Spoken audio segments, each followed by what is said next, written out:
है इसका लेंथ है लंबाई ज्यादा है तो ये क्या है लॉन्ग है क्या है ये लॉन्ग अब देखो ये वाला जो रस्सी है इसका लंबाई क्या है छोटा है तो ये वाला क्या है शॉर्ट है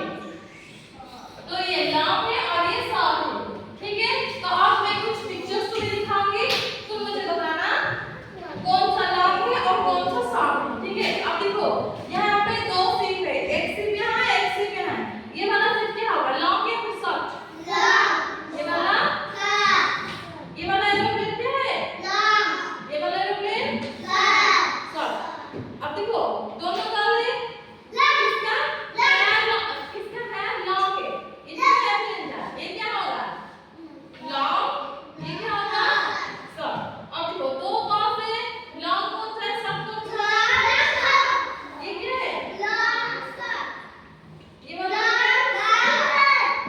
तो इनका है ज्यादा है तो इसलिए लॉन्ग है और इसका है छोटा है तो ये क्या है शॉर्ट है ठीक है अब देखो एलिफेंट